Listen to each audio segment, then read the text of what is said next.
Hello दोस्तों, education classes में आप सभी का स्वागत है। तो चलिए स्टार्ट करते हैं बिहार दरोगा का प्रैक्टिस सेट। और इसमें हम लोग आज गुरु रहमान सर के द्वारा तैयार किया गया बिहार दरोगा प्रैक्टिस सेट नंबर 2 का डिस्कशन करने वाले हैं। और यह 2025 का प्रैक्टिस सेट है। यहाँ 4 मिस्टेक है, तो 25 का प्रैक्टिस सेट है। और इसमें करेंट अफेयर बिल्कुल भी नया है। और यहाँ पर देख सकते हैं कि ये जो सेट है ये 24 जनवरी 2025 को चला है, तो बिल्कुल ही फ्रेश है, नया है। तो आज हम लोग इसी का डिस्कशन करने वाले हैं। तो आप लोग वीडियो को पूरा देखिएगा, पसंद आने पर वीडियो को लाइक और चैनल को सब्सक्राइब करना ना भूले। आप सभी से एक हम्बल रिक्वेस्ट है कि आप सभी लोग इस वीडियो को शेयर जरूर कीजिएगा। बिहार दरोगा का सेट जो खान सर और कौटिल्या जीएस का भी सेट अपलोड किया गया है, आप लोग जाकर देखिए। चैनल के प्लेलिस्ट में सब वीडियो आपको मिल जाएगा। और इससे पहले जितना भी सेट हुआ सब वीडियो आपको यहाँ पर देखने को मिल जाएगा। अगर क्रम वाइज देखे तो ये आज हमारा बिहार दरोगा का सेट नंबर 13 का डिस्कशन है। यह इससे पहले ही बहुत सारा डिस्कशन हो चुका है। तो चलिए स्टार्ट करते हैं और देखते हैं। पहला प्रश्न इसमें कहा गया है कि 2026 में आयोजित होने वाले 20वें एशियन खेलों की मेजबानी किस देश के द्वारा किया जाएगा। 20वें एशियन खेलों की मेजबानी जापान के द्वारा किया जाएगा। 1 का 3 हो जाएगा। आगे देखिए अगला प्रश्न, 2024 में इटली के प्रधानमंत्री कौन होंगे। तो 2024 में इटली के प्रधानमंत्री बन चुके हैं जियोर्जिया मेलिनो। 2 का 4 नंबर हो इसका सही उत्तर है। आगे देखिए, 33वें ओलंपिक खेल में किस खेल को शामिल नहीं किया गया है। तो 33वें ओलंपिक खेल जो हुआ था उसमें क्रिकेट को शामिल नहीं किया गया, बाकी सभी को शामिल किया गया। मार्च 2025 में महिला कबड्डी विश्व कप का आयोजन कहाँ किया गया था। मार्च 2025 में महिला कबड्डी विश्व कप का आयोजन बिहार में किया जाएगा। यह इसका आयोजन मार्च में बिहार में किया जाएगा। तो यह बिहार के लिए अपने आप में एक बहुत ही बड़ी बात है। चलिए देखिए 5 number, WEF world economic forum के द्वारा जारी यात्रा और पर्यटन सूचकांक विकास सूचकांक में भारत का 119 देशों में कौन सा स्थान है। तो इसमें भारत का स्थान हो जाएगा 39वां भारत का स्थान है 39। चलिए देखिए अगला प्रश्न, इसमें कहा गया कि राष्ट्रीय मानवाधिकार आयोग के नए अध्यक्ष किसे नियुक्त किया गया। तो राष्ट्रीय मानवाधिकार आयोग का नया अध्यक्ष वी रामा सुब्रमण्यम को बनाया गया है। 6 का 1 होगा, वी रामा सुब्रमण्यम। दिसंबर 2024 में केंद्रीय गृह मंत्री की अध्यक्षता में पूर्वोत्तर परिषद की 72वीं पूर्ण बैठक कहाँ हुआ था। 72वीं पूर्ण बैठक, इसका आयोजन अगरतला में किया गया है। चलिए देखिए अगला प्रश्न, 8 नंबर में कहा गया है कि दिसंबर 2024 में चर्चित रामायण एवं महाभारत को अरबी भाषा में प्रकाशित करने वाले अब्दुल लतीफ अल नेसेफ किस देश के निवासी है। तो यह कुवैत का निवासी है। ऑप्शन 2 हो जाएगा कुवैत। और देखिए इसमें जो भी करेंट अफेयर है अब जो सेट में चल रहा है वो सब आपका लेटेस्ट है, या 6 महीने या 7 महीने पहले का है। तो इतना तो आपको लेके चलना पड़ेगा। देखिए यह भी दिसंबर का ही करेंट अफेयर है। तो अब जो आपको दरोगा का सेट मिलेगा वो बिल्कुल लेटेस्ट नया मिलेगा। 9 नंबर देखिए कि भोपाल में संपन्न नेशनल शूटिंग चैंपियनशिप 2024 में पुरुषों की 50 मीटर राइफल 3 पोजीशन का खिताब किसने जीता है। यह खिताब जो है किरण जाधव ने जीता है। किरण जाधव इसका सही उत्तर होगा। अंतर्राष्ट्रीय सौर गठबंधन में 105वें देश के रूप में कौन शामिल हुआ है। अंतर्राष्ट्रीय सौर गठबंधन के 105वें देश के रूप में मालदीव लिखा गया, मालदीव ही होगा, इसको शामिल किया गया है। ओढ़नी डैम बिहार के किस जिले में है। आता है कि ओढ़नी डैम बिहार के किस जिले में है। तो यह बांका डिस्ट्रिक्ट में है। और जो भी आप कोई भी प्रश्न को जो पहली बार नाम सुने हो तो उसे खासकर नोट करने का कोशिश कीजिएगा। तो ओढ़नी डैम बिहार के बांका जिले में है। बिहार प्रादेशिक सम्मेलन में इनमें से किसने बंगाल से बिहार को अलग प्रांत बनाने का प्रस्ताव रखा था। बंगाल से बिहार का अलग प्रांत बनाने का जो प्रस्ताव रखा था वह मोहम्मद फखरुद्दीन के द्वारा रखा गया था। और अगर बात करें कि बंगाल से बिहार अलग कब हुआ, तो 22 मार्च 1912 ईस्वी को बिहार राज्य की स्थापना हुआ था बंगाल से अलग करके। फिर इसके बाद बिहार से अलग करके उड़ीसा राज्य की स्थापना किया गया कब, तो 1936 ईस्वी में। फिर एक बिहार से अलग हुआ और बन गया झारखंड 2000 ईस्वी में। चलिए 13 नंबर प्रश्न की, असहयोग आंदोलन के दौरान इनमें से किसने अवैतनिक मजिस्ट्रेट के पद से इस्तीफा दे दिया था। तो महेंद्र प्रसाद ने उस समय अवैतनिक मजिस्ट्रेट के पद से इस्तीफा दे दिया था। असहयोग आंदोलन का अगर जिक्र आया है तो इसको बारे में देख लेते हैं कि असहयोग आंदोलन की शुरुआत महात्मा गांधी के द्वारा 1920 ईस्वी में किया गया था। फिर इसके बाद 5 फरवरी 1922 को चौरा चौरी कांड हुआ था 5 फरवरी 1922 को, और इसी घटना के बाद 5 फरवरी है, इसी घटना के बाद फिर से असहयोग आंदोलन को बंद कर दिया गया या फिर वापस ले लिया गया था। नाटो का मुख्यालय कहाँ है? तो नाटो का अगर मुख्यालय की बात करें तो इसका मुख्यालय ब्रुसेल्स हो जाएगा, ब्रुसेल्स हो जाएगा, नाटो का मुख्यालय है। यहाँ से एक और प्रश्न देख लीजिए, पूछता है कि नाटो का मुख्यालय तो हो गया, ब्रुसेल्स बेल्जियम में है, और इसका स्थापना कब हुआ था? तो नाटो की स्थापना 4 अप्रैल 1949 ईस्वी को किया गया था। और यह सभी प्रश्न स्टैटिक जीके का है। तो इसकी स्थापना 4 अप्रैल 1949 को किया गया और इसका मुख्यालय ब्रुसेल्स में है। आगे देखिए, सार्क जिसे कहते हैं, इसकी स्थापना कब किया गया था? तो सार्क की स्थापना 1985 में किया गया था और इसके 8 मेंबर है। सार्क में कौन कौन सा देश शामिल है? तो आइए देख लेते हैं। सार्क में है पहला मालदीव, श्रीलंका, भारत, पाकिस्तान, नेपाल, भूटान, बांग्लादेश और एक अफगानिस्तान भी है। ये 8 देश है। आगे देखिए 16 नंबर प्रश्न, राष्ट्रीय बालिका दिवस कब मनाया जाता है? तो राष्ट्रीय बालिका दिवस प्रतिवर्ष राष्ट्रीय बालिका दिवस 24 जनवरी को मनाया जाता है। 24 जनवरी को प्रतिवर्ष राष्ट्रीय बालिका दिवस मनाया जाता है। अब यहाँ देखिए कि राष्ट्रीय पंचायती दिवस 24 अप्रैल को ही मनाया जाता है। अगला प्रश्न 17 number, bank spin, side spin किस खेल की प्रमुख शब्दावली है? तो ये जो दोनों शब्द है यह टेबल टेनिस का शब्द है। आगे देखिए 18 नंबर, संविधान सभा में लोक जनहित याचिका PIL की अवधारणा किस देश से लिया गया है? तो PIL लोक जनहित याचिका जो है, इसको हमारे संविधान में अमेरिका से लिया गया है। मौलिक अधिकार भी अमेरिका से ही लिया गया है। न्यायिक, अगर बात करें कि न्यायिक पुनरावलोकन की, तो यह भी अमेरिका से ही लिया गया है। राष्ट्रपति और उपराष्ट्रपति का पद, यह दोनों भी अमेरिका से लिया गया है। निम्नलिखित में से किस अनुच्छेद के तहत विधानसभा के अध्यक्ष एवं उपाध्यक्ष का प्रावधान निहित है? विधानसभा का अध्यक्ष और उपाध्यक्ष का प्रावधान का जिक्र अनुच्छेद 178 में किया गया है। संविधान में राष्ट्रपति को क्षमादान करने की शक्ति प्राप्त की गई है। तो कितने प्रकार की, तो कितनी शक्तियां प्राप्त है? तो क्षमादान करने की राष्ट्रपति को 5 शक्तियां प्राप्त है। 22 का 3 नंबर हो जाएगा। अब यहाँ पर राष्ट्रपति का जिक्र आया है तो राष्ट्रपति से संबंधित अनुच्छेद को देख लेते हैं कि राष्ट्रपति का पद का उल्लेख अनुच्छेद 52 में किया गया है। ठीक है, राष्ट्रपति के कार्य और शक्तियों का उल्लेख अनुच्छेद 53 में किया गया है। राष्ट्रपति से संबंधित राष्ट्रपति का निर्वाचन का उल्लेख अनुच्छेद 54 में किया गया और राष्ट्रपति के निर्वाचन के विधि और रीति का उल्लेख अनुच्छेद 55 में किया गया है।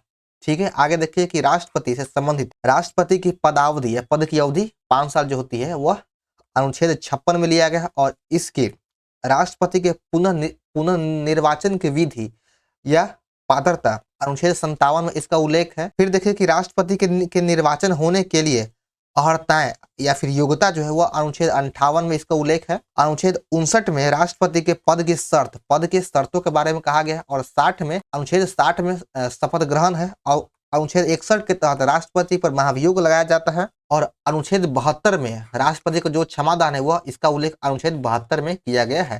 तो ये सभी राष्ट्रपति से संबंधित अनुच्छेद है, तो इस सभी को एक बार देख लीजिएगा। चलिए देखिए 21 नंबर में कि निम्न में से कौन सा अनुच्छेद विदेशी नागरिकों को भी अधिकार प्राप्त है? तो विदेशी नागरिक को जो अधिकार दिया गया वो अनुच्छेद 28 से दिया गया है। 21 का 3 हो जाएगा। एक प्रश्न और आता है कि केवल भारतीय नागरिक को कौन सा अधिकार प्राप्त है? तो अनुच्छेद 15, 16, 19, 29, 30, ये जो पांचों जो अनुच्छेद है यह केवल भारतीय नागरिक को प्राप्त है। ये पांचों मौलिक अधिकार केवल भारतीय को ही प्राप्त है, विदेशियों को नहीं। 22 नंबर देखिए, इसमें कहा गया कि सही कथन का चयन करें। सही कथन कौन सा है? तो SC advocate on record association बनाम भारत संघ के मामले में सर्वोच्च न्यायालय के द्वारा 1993 में न्यायाधीशों की नियुक्ति के लिए कॉलेजियम व्यवस्था को अपनाया गया था। तो बिल्कुल सही है, न्यायाधीशों की नियुक्ति के लिए कॉलेजियम व्यवस्था को 1993 से अपनाया गया है। स्थगन प्रस्ताव लोकसभा एवं राज्यसभा दोनों में पेश किया जा सकता है, बिल्कुल ही सही है। तो इसमें दोनों कथन सही है। निम्नलिखित कथनों पर विचार करें। आइए देखते हैं। राज्य के नीति निर्देशक सिद्धांत का वर्णन संविधान के अनुच्छेद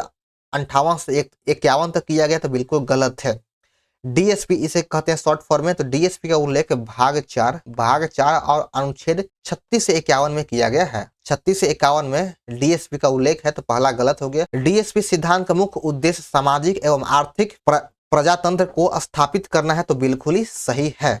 और डीएसपी को राज्य में न्याय योगी यह नहीं है।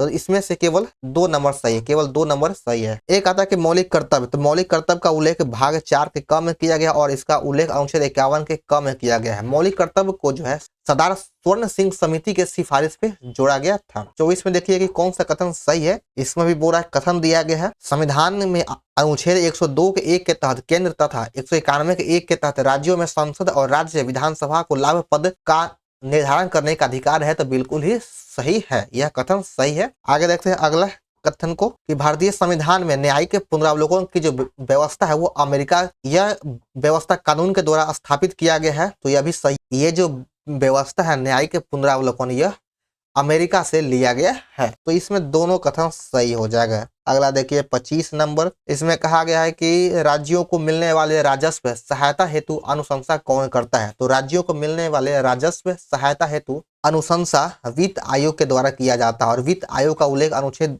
280 में किया गया है। अगर हम लोग बात करें कि राज्य वित्त आयोग का गठन, तो इसका गठन अनुच्छेद 243 के झ के तहत किया गया है। चलिए देखिए 26 नंबर, मैथिली एवं डोगरी को किस वर्ष राजभाषा का दर्जा दिया गया। तो देखिए कि मैथिली, डोगरी, बोडो, संथाली ये सभी भाषाओं को 52वां संविधान संशोधन 2003 के तहत इसको राजभाषा का दर्जा दिया गया। एक होता है नमक, नेपाली, मणिपुरी, कोंकणी, इन तीनों भाषाओं को 71वां संविधान संशोधन 1992 के द्वारा राजभाषा का दर्जा दिया गया और सिंधी भाषा को 21वां संविधान संशोधन 1967 के तहत इसे राजभाषा का दर्जा दिया गया है। किस संविधान संशोधन के द्वारा लोकसभा सदस्यों की संख्या 525 से बढ़ाकर 545 कर दिया गया था। तो इसे 31वां संविधान संशोधन के तहत किया गया है। भारत में विधि अधिकारी में निम्न में से कौन नहीं आता है। तो विधि अधिकारी के रूप में कौन नहीं आता है। तो कानून मंत्री यह विधि अधिकारी नहीं है। महाधिवक्ता का उल्लेख अनुच्छेद 165 में किया गया और महान्यायवादी का उल्लेख अनुच्छेद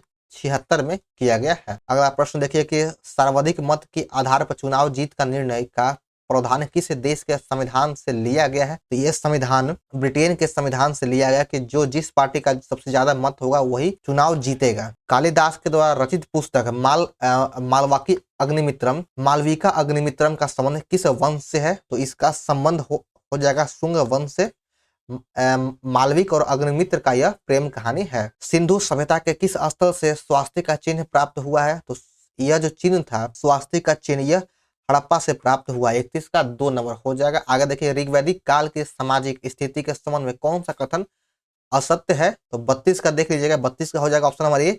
इस काल में बाल विवाह प्रचलित था, यही गलत है। ऋग्वैदिक काल में बाल विवाह प्रचलित नहीं था। अगला प्रश्न 33 नंबर, मगध के किस शासक ने अवंती पर अधिकार कर उसे मगध साम्राज्य में मिला लिया था। तो अवंती पर अधिकार कर उसे मगध साम्राज्य में शिशुनाग ने मिला लिया था। 33 का 4 होगा। आगे देखिए 34 नंबर की भगवान महावीर के प्रथम अनुयायी कौन थे। भगवान महावीर के प्रथम अनुयायी हो जाएगा जमाली इसका सही उत्तर है। निम्नलिखित में से कौन सा एक फतेह सिकरी में स्थित नहीं है। फतेहपुर सिकरी में कौन स्थित नहीं है। तो 35 का हो जाएगा ऑप्शन नंबर 2 मोती मस्जिद यह फतेहपुर सिकरी में स्थित नहीं है। बाकी पंचमहल, सलीम चिश्ती का मकबरा और मरियम पैलेस ये सब फतेहपुर सिकरी में है, आगरा में है। मोहम्मद बिन तुगलक ने किसे दिल्ली का काजी नियुक्त किया था। तो एमबीटी के द्वारा दिल्ली का काजी इब्न बतूता को बनाया गया था। यह मोरक्को का यात्री था जिसे दिल्ली का काजी नियुक्त किया गया। अकबर ने किस वर्ष स्वयं को हरम दल से मुक्त कर लिया था। तो अकबर ने अपने आप को हरम दल से मुक्त 1564 ईस्वी में किया था। हरम दल से मुक्ति किया था 1564 में। अगला देखिए 38 नंबर की, किसने वेद मार्ग प्रतिष्ठापक की उपाधि धारण किया था। वेद मार्ग प्रतिष्ठापक की जो उपाधि है ये बुक्का प्रथम ने धारण किया था। 38 का 1 हो जाएगा। आगे देखिए 39 नंबर के, औरंगजेब के द्वारा जजिया कर को पुनः किस वर्ष लागू किया गया था। तो इसे फिर से 1679 ईस्वी में लागू किया गया था और औरंगजेब का मृत्यु 1707 ईस्वी में हो गया था और इसके बाद कोई भी योग्य शासक नहीं हुआ और इसके बाद उत्तर मुगल काल स्टार्ट हो जाता है। फोर्ट विलियम कॉलेज की स्थापना किसने किया था। तो फोर्ट विलियम कॉलेज की स्थापना लॉर्ड वेलेस्ली के द्वारा किया गया। 40 का 2 हो जाएगा। रेलवे डाक तार व्यवस्था किस वायसराय की देन है। ये जो सभी है रेलवे डाक तार ये सभी व्यवस्था यह लॉर्ड डलहौजी की देन है। 41 का 1 हो जाएगा। जालियांवाला बाग हत्याकांड के प्रभाव के रूप में निम्न में से कौन सी घटना घटित हुआ था। तो जालियांवाला बाग हत्याकांड 13 अप्रैल 1919 ईस्वी को हुआ था। और इस घटना के बाद हंटर आयोग का गठन किया गया था। 42 का दो हो जाएगा हंटर आयोग का गठन। किस गवर्नर जनरल ने भारत में सिविल सर्विस की स्वीकृति दिलाई जो 1861 के बाद भारतीय सिविल सर्विस के नाम से जाना जाता है? तो कौन इसके स्वीकृति दिलाया था? तो इसकी स्वीकृति लॉर्ड कॉर्नवालिस के द्वारा दिलवाया गया है। भारत में सिविल सेवक का जनक लॉर्ड कॉर्नवालिस को ही कहा जाता है। तो 43 का 3 नंबर हो जाएगा लॉर्ड कॉर्नवालिस। अगला प्रश्न 44 नंबर, निम्नलिखित में से कौन सा कथन सही है? तो 44 का देखिए, इसमें से लंदन में 1855 में सिविल सर्विसेज की परीक्षा का प्रथम बार आयोजन किया गया था और 1948 में वल्लभ भाई पटेल ने आईसीएस का नाम बदलकर आईएएस कर दिया। तो इसमें दोनों कथन सही है, दोनों कथन है जो सही है। 45 में देखिए पूछा है कौन सा कथन सही है? तो इसमें से भारतीय विश्वविद्यालयों में धार्मिक शिक्षा के लिए मदन मोहन मालवीय को प्रबल रूप से वकालत की थी, यह सही है। सर विलियम जोन्स और वारेन हेस्टिंग्स के समय कलकत्ता उच्चतम न्यायालय के न्यायाधीश के रूप में उच्चतम न्यायालय के न्यायाधीश नियुक्त हुए थे, सर विलियम जोन्स, यह भी सही है। राष्ट्रीय शिक्षा के क्षेत्र में सर्वप्रथम 1905 में रंगपुर नेशनल स्कूल की स्थापना किया गया था। तो 45 का तीनों ऑप्शन सही है। 46 में गलत कथन का चुनाव करना है। तो 46 का देख लेते हैं कि न्यायाधीश गोपाल हरि देशमुख 1880 में गवर्नर जनरल की काउंसिल के मेंबर रहे, यह भी सही है। और इन्होंने स्त्री आंदोलन का समर्थन देते हुए स्त्री शिक्षा के प्रसार को विशेष रूप से समर्थन किया था। तो इसमें से दोनों कथन सही है, गलत है कोई भी नहीं है, ना तो एक करना ही दो। 47 देखिए, सही कथन का चुनाव करना है कि महात्मा गांधी कांग्रेस के अधिवेशन 1924 में अध्यक्ष पद पर एकमात्र अधिवेशन में अध्यक्ष रहे थे, तो बिल्कुल सही है। बेलगांव अधिवेशन की अध्यक्षता 1924 में महात्मा गांधी के द्वारा किया गया था, कांग्रेस का बेलगांव अधिवेशन। 8 अगस्त 1942 को भारत छोड़ो आंदोलन प्रस्ताव पारित हुआ था, तो यह भी सही है। तो 47 का तीनों ऑप्शन सही है, 1 और 2 दोनों सही है। निम्न में से किस स्थान पर टिप्पू सुल्तान ने ब्रिटिश सेना को हराया था? टिप्पू सुल्तान ने ब्रिटिश सेना को पेल्लूर में हराया था। 48 का 2 हो जाएगा। आगे देखिए कि ब्रिटिश सरकार के किस अधिनियम ने सबसे पहली बार भारत में शिक्षा के लिए 1 लाख रुपए दिए गए थे? तो शिक्षा के लिए 1 लाख रुपए दिया जाएगा, इसकी जो घोषणा था यह सर्वप्रथम चार्टर एक्ट अधिनियम 1813 में इसका जिक्र किया गया था, लेकिन 1833 तक इसका कोई यूज नहीं हुआ। 1833 में फिर भारतीय शिक्षा अधिनियम मैकाले समिति की अनुशंसा पर लाया गया था और अंग्रेजी को शिक्षा का माध्यम बनाया गया और तब से फिर यूज हुआ। आगे देखिए कि निम्नलिखित में से किसने ज्वारीय परिकल्पना प्रतिपादित किया था? तो ज्वारीय परिकल्पना का प्रतिपादन जेम्स जीन्स और हेरोल्ड जेफरी के द्वारा किया गया, जेम्स जीन्स और हेरोल्ड जेफरी। आगे देखिए 51 नंबर, ज्वालामुखी उद्गार नहीं होते हैं। तो कहां पर ज्वालामुखी उद्गार नहीं होता है? तो बाल्टिक सागर में ज्वालामुखी उद्गार नहीं होता है। निम्न में से कौन सा एक सही सुमेलित नहीं है, यानी कि किसका मिलान है, कौन सुमेलित है, यह पूछा कौन सा सही सुमेलित है? तो 52 में जो ऑप्शन नंबर बी, एटलस पर्वत उत्तरी पश्चिमी अफ्रीका में है, यही सही है।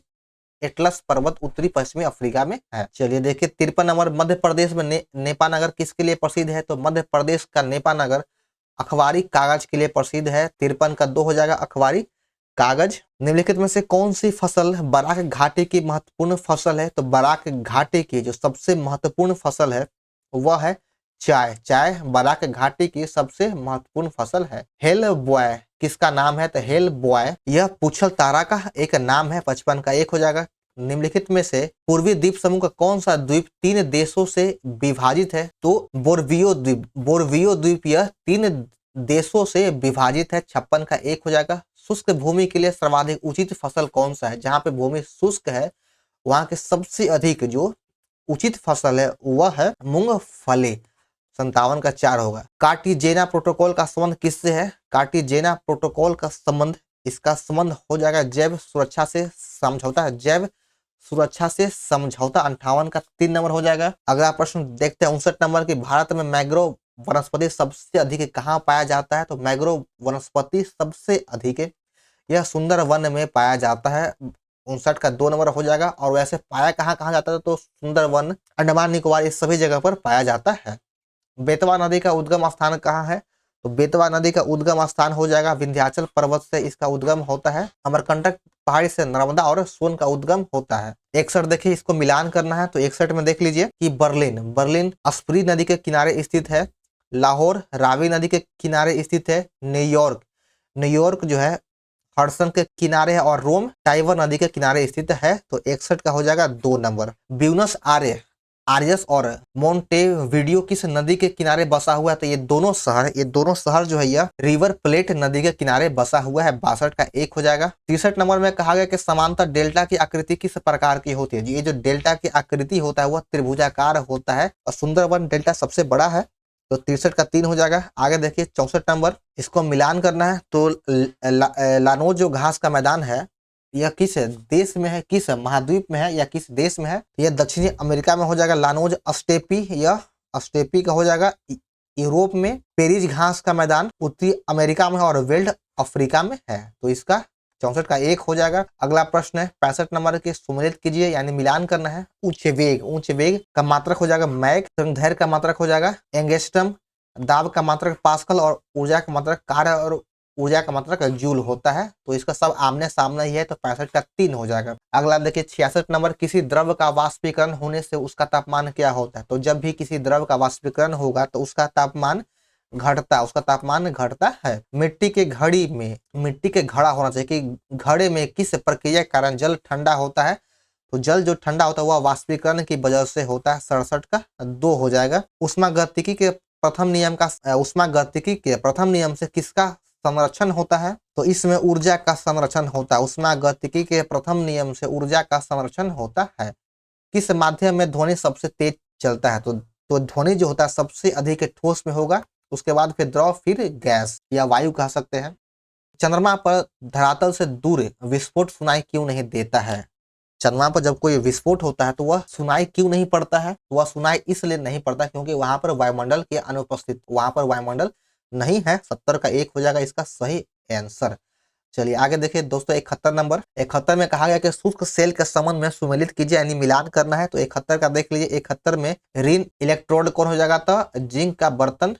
धन इलेक्ट्रोड हो जाएगा कार्बन का छड़। इलेक्ट्रोलाइट कौन है? तो यहाँ पर इलेक्ट्रोलाइट के रूप में अमोनिया क्लोराइड का पेस्ट और विध्रुवक रूप में मैग्नीज डाइऑक्साइड है। तो 3 नंबर इसका हो जाएगा। 74 का आगे देखिए 72 नंबर। 72 में है कि सल्फ्यूरिक अम्ल बनाने के संपर्क विधि में उत्प्रेरक के रूप में किसका उपयोग करते हैं? तो सल्फ्यूरिक अम्ल बनाने के संपर्क विधि में उत्प्रेरक के रूप में नाइट्रोजन ऑक्साइड का उपयोग किया जाता है। 72 का 3 हो जाएगा। 72 का आंसर दिया गया है 3, लेकिन इसको ठीक कर लीजिएगा, यहाँ पर थोड़ा गड़बड़ है क्योंकि सल्फ्यूरिक अम्ल बनाने के संपर्क विधि में उत्प्रेरक के रूप में प्लेटिनम चूर्ण या फिर वैनेडियम पेंटाऑक्साइड का उपयोग किया जाता है। तो इसका 2 होना चाहिए, 3 नहीं। इसको एक बार आप लोग देख लीजिएगा, इसका प्लेटिनम चूर्ण होगा, नाइट्रोजन ऑक्साइड नहीं होगा। और देखिए कुछ आंसर गलत होता है जो भी इस पीडीएफ में दिया होता है, तो उसको टेंशन नहीं लेना। अगर आप लोगों को गलत लगता है तो कमेंट कीजिएगा, हम उसको एक बार देख लेंगे। लेकिन 72 का 2 ही होना चाहिए। ठीक है। अगला प्रश्न 73 नंबर कि रॉकेट के चलाने में प्रयुक्त ईंधन क्या कहलाता है?